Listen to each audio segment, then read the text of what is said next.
It's been a blue, blue day. I feel like running away. I feel like running away from it all. My love has been untrue. All right, gents, let's do the damn thing. Anyone need anything else? We all good? Could you just say, good luck out there, we're all counting on you? Pick a leg champ or something. Yeah, just like, just a bit of motivation. Just sort of make us feel Alright. better about this whole thing. Yeah, all right. There comes a time where you have to just dig deep, right? And out there on the court, where we court? do out there on the court, where we play our mean ball, I want you guys to be breaking ankles.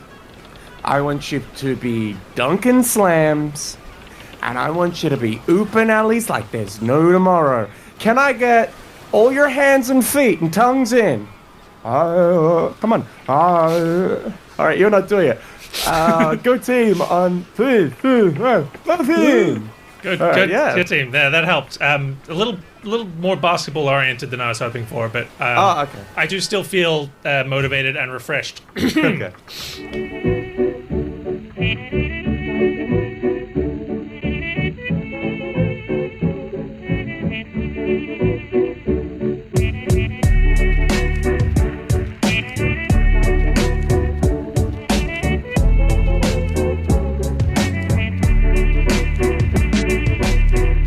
Ladies, gentlemen, and our friends between and beyond, thank you for taking the time out of your busy days to join us for another episode of Hook Cooks.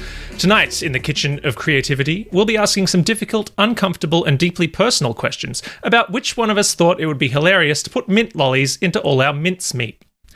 I'd also like to take a moment at the top of the show to cue my co-hosts, who are also here and should introduce themselves promptly following this cue, which I have now given. Thank you for the cue very much. It's very helpful for me. My name is Dishspot. Tonight I will be playing the role of Jack.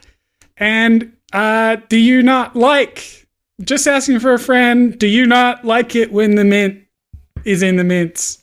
This is one of those, again, you've just kind of slipped up very slightly. Is that not for a friend? I said I'm asking. For a friend. You don't like the mint in the mints by my friend. We'll try and avoid that in the future. That's important stuff, and great to hear. You're learning, growing, evolving every day.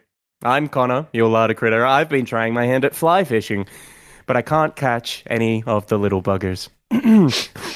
Mitch liked that one. I did like that one. All right. That's a winner for me. I am excited, as always I am, to dive in and take a pre-prepared prompt from our producer, Vinny, turn it into a creative scene, a bit of a world to build around that. I would love if the listener would send us a prompt on through, little after nights request. Okay. Smoky request to the listener to send through a smoking hot prompt at cooksofhooks@gmail.com or send that through to @hook_cooks. Now, I am very excited. I've been looking forward to this all day. I am blind, as always I am. I don't know what the prompt is. I'm on tenterhooks. Would one of you please reveal to me tonight's prompt? I'll take this one. The prompt this evening, our dear larder critter, is Gnarled ashes.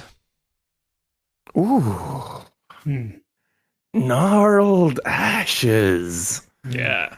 Ooh, that's there's a lot of kind of yucky, gristle to that one. Gristly kind of grit to this one. All right, well, what was your first thoughts? I want to hear your best before yesterdays, your first submissions, the first thought, worst thought. What have you got for me? I can lead us off. Go for it. If you'd like. Just the one. And that is Tony Hawk's Ashes. Yeah, because they're not gnarly. They're not gnarly anymore. They were at one point gnarly, which means they're gnarled. You're gnarled now. You know, that's funny. I'm going to roll right into my before yesterday. Good. Gnarled ashes what we will be scattering at Gnarls Barkley's funeral. Hashtag taken too soon. Hashtag that does make you crazy. So I'd say in this instance, great minds really do think alike. You're both operating at a very high wavelength, which is fantastic to see. Yeah. How about the both of you tell me what you've done with the prompt? What's your meat and potatoes? What are your real submissions? Lay it on me. Gnarled Ashes. In its heyday, Spookington Falls was the center of all scaretacular activity in the world. Ghosts and ghouls, skellies and scoundrels used to romp through its streets, terrorizing its human inhabitants with gay abandon. At the center of it all stood the great gnarled oak tree, overseeing and protecting the town's many frightful inhabitants. Unfortunately, the specter of gentrification comes for us all, and Spookington Falls was no different. Haunted houses and ancient crypts have made their way for cafes and boutiques, and the great gnarled oak tree has been cut down and turned to ash. Hope is not lost, though. The Wicked Witch of the West Side believes that if the listener and their crew can regain the tree's ashes, they might be able to weave a spell that can save the town. Cool. I like that. It's got like a real Nightmare Before Christmas. Nightmare Before Christmas, definitely. Also, I've been playing Zelda, and there's like the great Deku tree. Okay, like sort of protects all the people in the forest. So it was sort of like that. Like, what if there was sort of like a kind of spooky, scary version of that tree protecting a town full of like, kind of spooky, scary people, werewolves and vampires and such. Right. So you've kind of taken it as the ashes themselves are powerful because the tree was powerful. The tree protects the town, makes it spooky, keeps all the spooky things in that place happy, spooky. Town gets gentrified, all the spookiness gets taken away, tree gets cut down. Yeah, I like it. You get to play with a lot of like the tropiest of spooky tropes because it's like spookiness, which is a very specific kind of like campy kind of scariness, which I like a lot. Like playing with spooky, scary skeletons sounds like a lot of fun. Mitch, what about yourself? What did you have for the meat and potatoes? What do I have indeed? Well, let me roll into it. Gnarled Ashes. The year is 1882, and Test cricket, a terrible sport, is about to go international. The Australian team has made their way to Kennington for a friendly bout against their British rivals, but other, deeper laid plans are in motion. For the crimes of harvesting their young and fashioning them into bats and wickets and the foundations of change rooms, the trees have risen up. Old, odious oaks, willows who may or may not, given the opportunity, whomp. And of course, leading the charge, the gnarled ash trees, desperate to right a wrong so terrible it has echoed through time. The listener and their crew are the cream of the cricketing crop, fighting back against these enemy ents with bat, ball, and a good spot of tea and bickies after the whistle. Alternatively, the listener and their crew are trees, eager to give these hoity-toity sportsfolk a good smacking. That's fine. I struggle to think of a scene that is not just ants killing people on a cricket field. Yeah. But I also think it's a very, very creative approach to the prompt. I think it's like, I really love like, you've not only taken the ashes element of it, the like ceremonial, a game for the ashes of that first wicket, but to take that and think about, well, what would the trees think about us playing for their ashes is very funny to me. I can't imagine the cricket people doing well. No. Well, so on that point, so one of the members of the Australian touring party during what was the first quote unquote ashes test, his name was Fred the Demon Spofford. So maybe he's like sort of like a central antagonist or something, because his name is Fred the Demon Spofford. Spofford. Spofford. All right. So okay. So Fred the Demon. So how would you?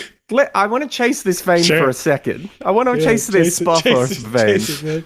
Did you pull Frederick the Demon Spofford off the top of your head? Yes. Fuck me. We need to abandon this topic then, because that is Wikipedia shit. I can't contribute any. If he knows the name of Yeah, one I of do the know. original tests. I don't know the name of a current test cricket player. But I mean, it's Fred the Demon. Like, You that's a remember name that Fred the Demon Spoff. will live in infamy. You don't, like, you might read that and be like, I don't think he played in the first test, but like a very famous sort of early cricket player for England's name was W.G. Grace. W.G. He could be involved somehow. I think this might end up It's a cool being name. me and my good friend Mitch watching Jack as he journeys through his imagination. well, you guys had a lot of fun with that in pound poetry, and I missed out. So I you was going to say, is this revenge on Jack for pound poetry when you said a terrible sport because you weren't here to defend poetry? poetry can defend itself in way too many words, probably. Cricket is defenseless, though, so it's good that Jack has come up to bat for it. Fantastic. As much as I like the cricket game against the Ents, it is a funny singular idea. I struggle to flesh it out further than that. I am willing to accept any cricket theming or Ent theming that you can introduce to the village of Spooking Falls? Spookington Falls. Maybe there's a demon there, and his name is Fred the Demon. Can we just have that there's a demon there called Fred the Demon Spofford? Maybe the gnarled ash is an ent, and it, like, people think it was chopped down, but it actually just ran away, and you have to go find it. It's like a little bit quirky. of a running away from responsibility kind of angle. Yeah, ran away to go watch the cricket. To go watch. I don't know how much of your original plotline we're going to be able to get into here, man. Yeah. You've got to pick cricket or tree ants. Hey, man, it's we present the ideas, you blend them. That's true. That's true. Look, I'm here with my mixing bowl and I'm mixing away. I don't mind the idea of the tree being an ent, but I do want it to still have been burnt, right? So it would have been an ent, like it would have been a spooky, creepy ent. Which is very close to the Deku tree, right? It didn't move. It was a non-moving ent, which is essentially a Deku tree with arms. Exactly what the Deku tree is, yeah. So I'm pretty happy with that being like the legend of the world is in reverence of this lost ent. It's their entire that was their guardian and their keeper and the thing that put the spookiness into the world, right? Maybe the quest is to awaken a new tree using the ashes of the old tree. Yeah, maybe you've got to plant a tree in the ashes. And then that's going to grow a new tree. Like the spirit of the tree or whatever. Yeah, or magic, spooky bullshit, you know. Yeah. The haunted, ghostly soul of the tree. Yeah. Okay, I like that. All right, well, let's go forward with the quest to save the gnarled ash tree from the gnarled ashes and save Spookington Falls and get the spooky back in there. Get the spooky back in the team. Everyone wants it to be, beige sweatshirts and beige ties and beige shoes on beige carpet in a beige house. But we should get the spooky back. Yeah. Let's get a little pumpkin orange in there. Pumpkins. Yeah. Skeleton. Justin Timberlake can sing a song about it. Justin Timberlake would not have been the third most spooky thing that I would have thought of, but yes. No, but he could sing I'm bringing spooky back. He could, which isn't the song, but we could make a parody.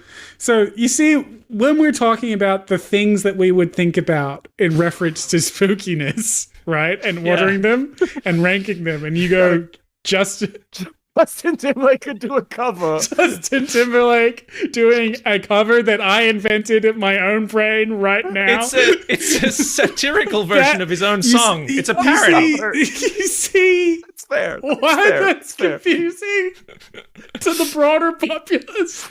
That's okay. Jack. Okay, pumpkins, skeletons. Justin Timberlake with I'm bringing spooky back.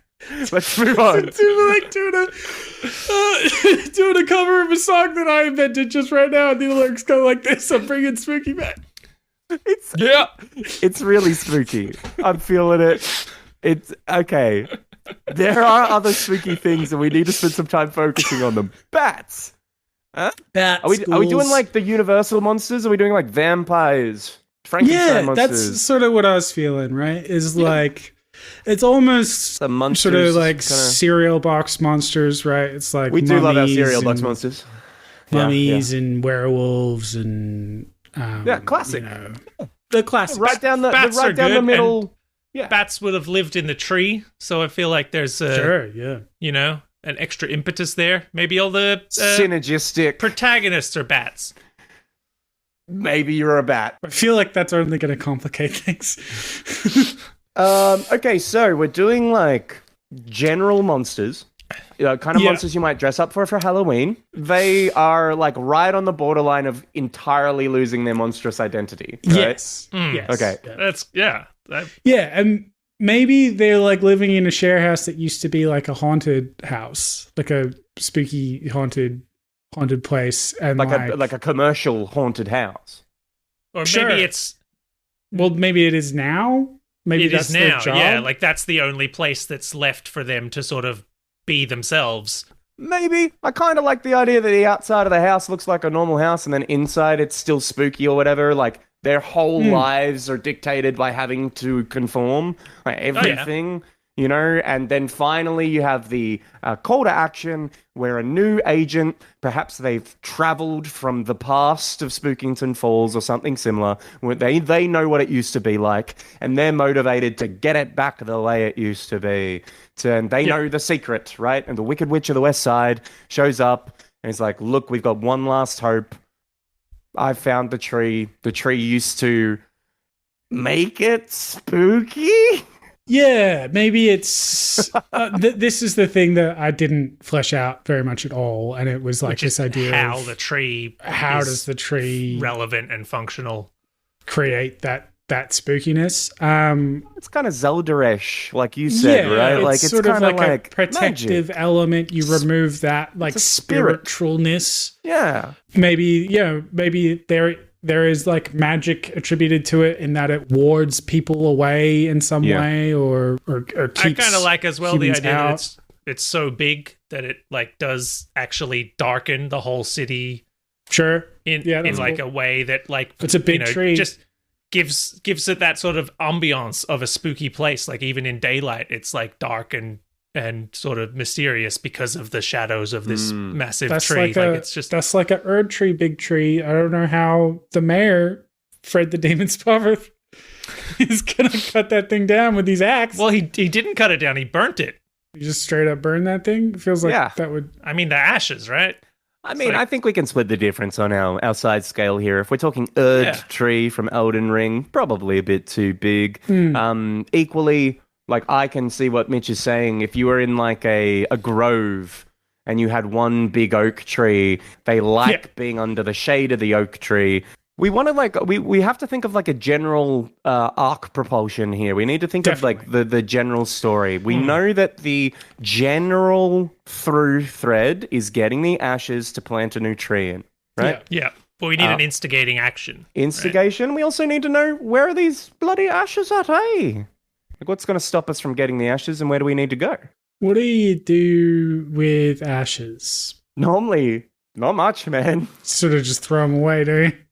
Well, Yeah. if you even do that. Yeah. Yeah. Well, what I'd recommend is we take the one character that we have, Fred the Demon Spoffer, right? Person that played in the first Ashes, and we say that the first Ashes are the ashes from Spookington Falls, and that he swapped them out to protect them. So he's had them there the whole time, and he is boring, right? He's called the demon, but he's like a boring demon. He plays cricket, so he's pretty boring. Yeah, For and sure. his skill was cricket. It's not being that's all particularly He demonic. was demonic Interesting or on the anything. pitch. on the pitch. Demonic on the yes. pitch, for sure. Incredibly boring off of That leads us back into having some of Mitch's fun stuff in there. For sure. And it gives us like an institution to mount an assault against, where you do have now the Spookington Fall residents assaulting the English Toff house to get the ashes. to get the ashes. To get the world famous ashes.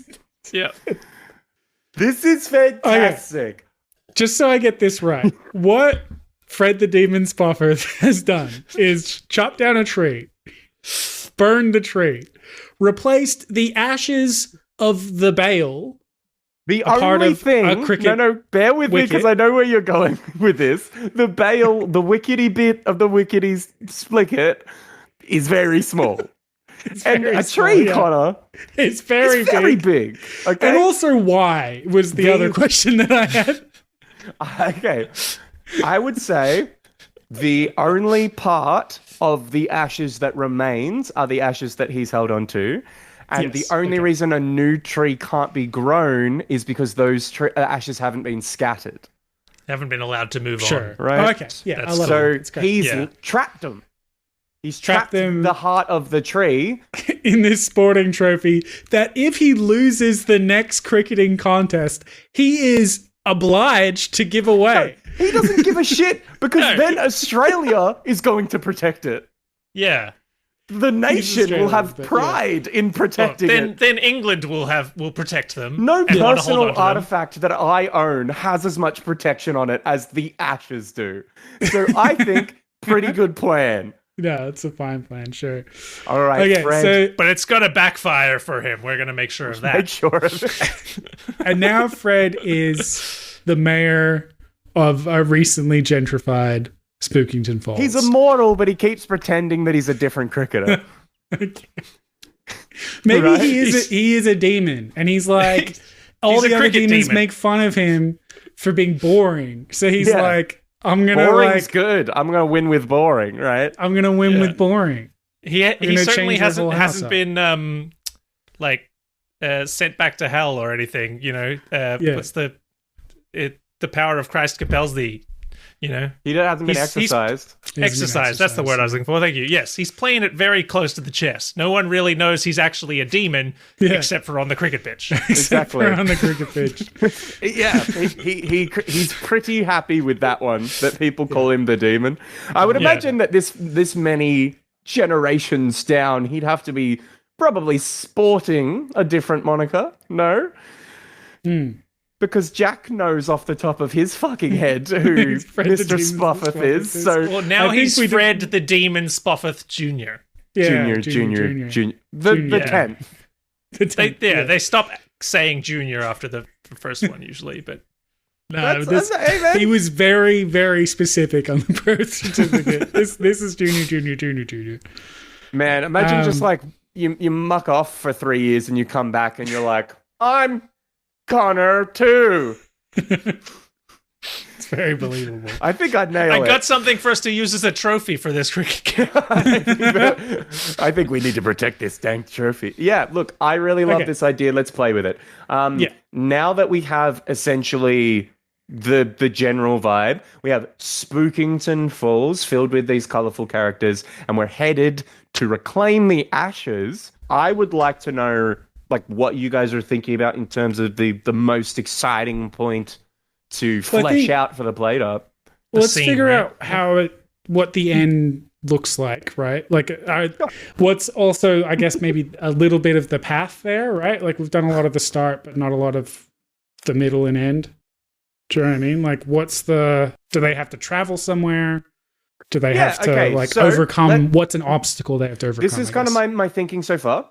Sure. You've got them. Our starting situation is visited by the Wicked Witch of the West Side. Yep. They're in mundane lives.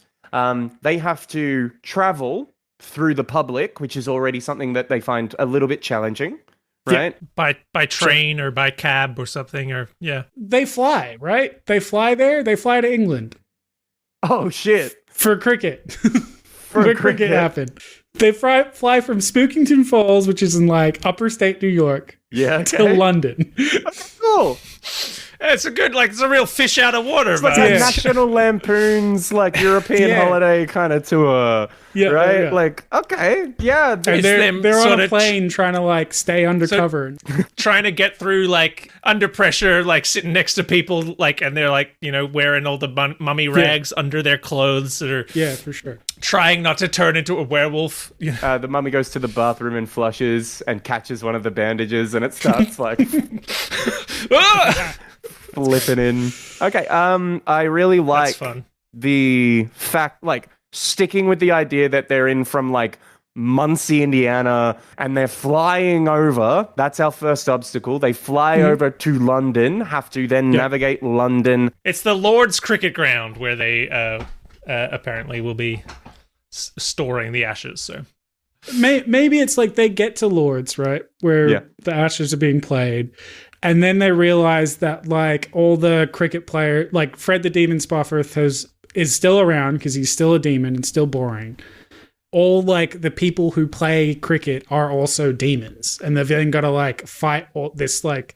That is a masterful solution. So, okay, is this during the ashes? Yes, I think they like yes, it get is. on the field. Holy shit! And there's like people in the crowd and stuff. That's and then, incredible. Yeah, it's So, to get it's during the trophy presentation or whatever. At the end of the game. Fantastic. England's like, we did it, we retained the ashes. Yeah. Right? And they're about to take the ashes, and then our crew, like, rushes the field. Like streakers. Like, monstrous streakers, flinging their clothes to reveal not bare breasts and bare ballage, but instead, like... werewolf fur and vampire bat wings and... leathery wings, gargoyle-esque skin, right? I'm still a little confused by all the cricket players being demons. I love it. I think it's hilarious. Yeah. Okay. They're demons of being It's bored. sort of like the energy vampire thing from What We Do in the Shadows. Totally. Yes. All right, cool. Yes. I'm on board with that. Cool. Okay. So they've been profiting high in the money for a long time, and they've held on to those ashes because, question mark, why would Fred not want... Is he I think like we trying go to back show to off? what it was at the start. There's all these like really interesting spooky things. Fred is like, Boring. I'm a boring spooky thing. I want to destroy the center of that, which is Spookington Falls. I feel Fred's power. Right. I think we talk about scene. My vote is definitely the storming of the cricket pitch awards ceremony with the crowd and everything, I think. But I also like the plane. I like the plane. I think it has a lot of what we want to establish. I think that we can create some interesting travel circumstances around that and kind of paint the before and after and give people the opportunity to think about where the things might go. Yeah, definitely. I don't mind the plane. I think you're right. The tension on the plane, like there's a lot that you can do there. It's a funny idea. Let's have some fun. Let's be funny. Last time we were pretty serious, so let's be funny. Yeah, let's be funny. We can do that. Oh, we're funny. We're funny to the guys. funny zone. Good shit.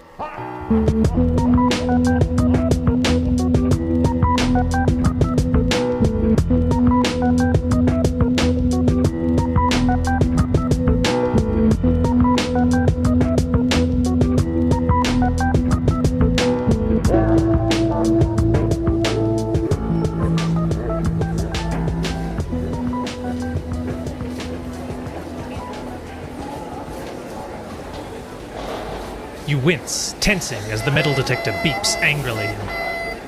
See Frankie pulled aside by a security guard. They run a scanner over Frankie's body, which beeps at their neck, shoulders, and arms. Frankie shares a nervous look with you and the rest of your co-conspirators as the security guard guides them away from the rest of the queue. So, Frankie, Stein? Is that Stein? Does it say Stein? The security guard scans the passport in their hands. You carrying, any weapons there, Frankie? No. Frankie shakes their head. It's medical. Huh. Medical. Broke my jaw. Got plates put in. And bolts. Sure, and the arms? Broke them too. Got plates put in. Right. And bolts. What's the purpose of your trip to London there?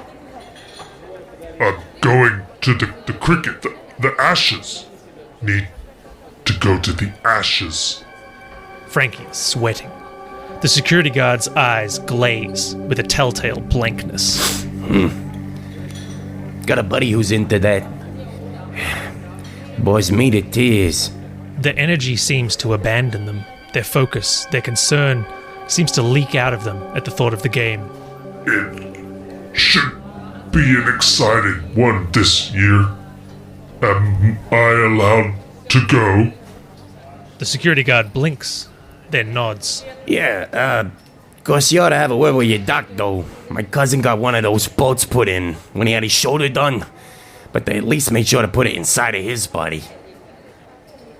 I don't have great insurance. Frankie says with a nervous chuckle, and the security guard nods pityingly. You see Frankie emerge, finally, and they give you a reassuring nod. You look around at your crew of incognito spooks. The werewolf of Wall Street in their high-collared suit, sunglasses. 3 goblins in their trench coat. Vlad being classic Vlad. And all the rest. Resolute nods abound. If Frankie had been caught, you would have continued without them. But, thankfully, for the moment, your disguises hold. Nervous excitement builds as you board, find your respective seats, and try not to let your apprehension show. You've never flown before? And it's actually really scary.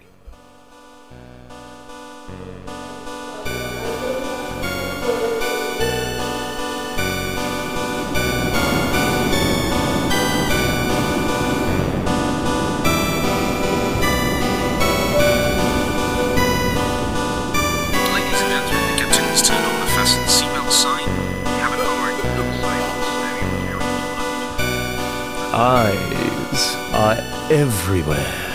Real eyes, with all the eye juice and everything. Kelly the Skelly had always done whatever possible to avoid eyes. Heck, Kelly didn't even have a pair. Kelly was a skelly, a mess of noisy, dry bones. Bones that loved to rattle and clatter. But today, rattling and clattering would need to wait. On the other side of this flight awaited the strange world of England. The land where Fred the demon Spofford had fled after torching the sacred spooky oak all those many years ago. Kelly missed the spooky times, the japes, the ghoulish fun and games. These times were so boring. No skeletons allowed on planes, really. Where's the sense of fun? Instead, Kelly had to play pretend, boarding as a duct-taped homunculus of pillows and towels, gloves and scarves, dark shades, despite the dark cabin. Vlad said that it'd be easy. It's just sitting. Humans love to sit. They are not so about it. Just sit. What's hard about that? Kelly's bones ached, and that was a big deal, being all bones. Shuffling past the 3 goblins in a trench coat, Kelly enters the aisle and takes a moment to stretch. It's great for your joints. Suddenly, a hurried figure bumps rudely past Kelly, momentarily dislodging a bony arm. While this would have once, in the glorious heyday of Spookington Falls, been both hilarious and terrifying, spookiness is not allowed. So Kelly is able to shift with the impact and has reconnected the arm before anyone knows anything's amiss. The stranger, though, Kelly turns and sees a hurried cricketer moving to the front of the plane. They dart their eyes back at you. Crimson red eyes.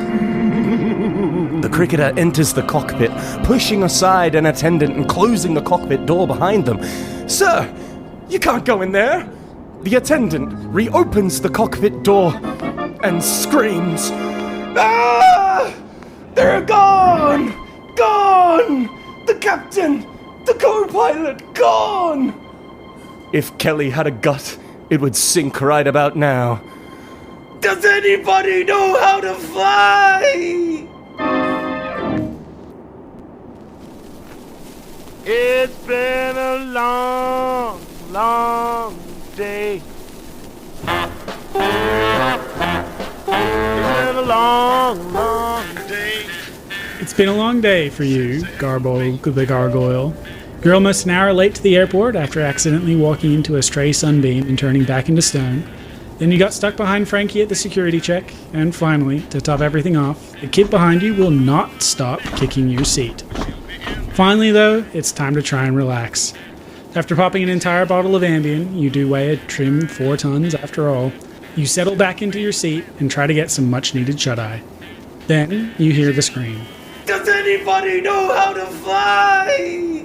You flex your bound wings guiltily, casting a glance at your fellow passengers. They look back at you in turn, expressions of terror writ large across their faces.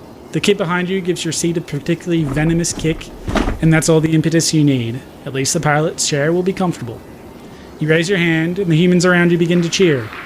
It's an odd sensation, being celebrated by these people you're made to terrify, and you feel a distinct sense of discomfort as you're led to the cockpit. That feeling is nothing, though, as the attendant sits you in the pilot seat, pats you on the back, and mumbles something about leaving you to it. You know how to fly, how to sense air currents on your wings, and how to dip and soar and build momentum. True to form, humans have found a way to make something as simple as flying terribly complicated. You're overwhelmed by the array of buttons and knobs strewn before you. You push one tentatively, and nothing happens. You push another, more confident now, and a klaxon horn begins to wail as lights begin to flash up across the board. You decide to ignore the buttons for now, and instead grip the stick in front of you. The nose begins to dip and fall in a way that feels at least a little familiar, and finally, you can relax. You feel the Ambien really kick in as you pull into London, and then, there it is below you, Lord's, the home of cricket. Well, you say to yourself as you hard bank a 747, 2 birds with 1 stone and all that. This is going to be one hell of a test match.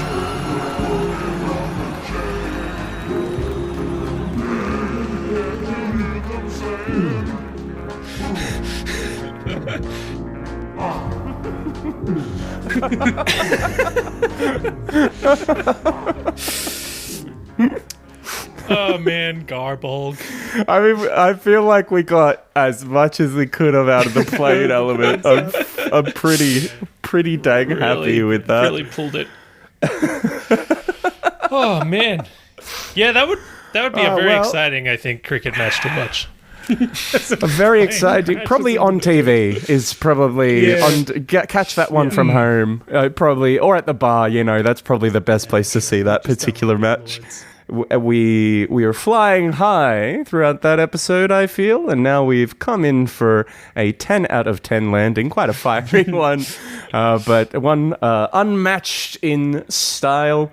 It has been a pleasure to be here in the Hook Cook Kitchen once again with you, my lovely co-hosts. I'd say that's probably it for this shift. If you have a prompt that you would like to hear turned into something magical like you just heard, something like gnarled ashes, go ahead and send that through to cooksofhooks@gmail.com, or if you'd like to contact us through the socials, you can find us at hook_cooks. And if you're loving what we're doing, please like, subscribe, share it with your friends, your family, the strangers you meet on the bus. You know, we appreciate it, and we appreciate you hanging with us tonight. Yeah, thanks for coming on down to the kitchen. I'm Connor, your louder critter. I'm Dishbot, playing the role of Jack. And I am Mitch, the Monster Chef. Are we happy, boys? Yes, chef. Yes, chef.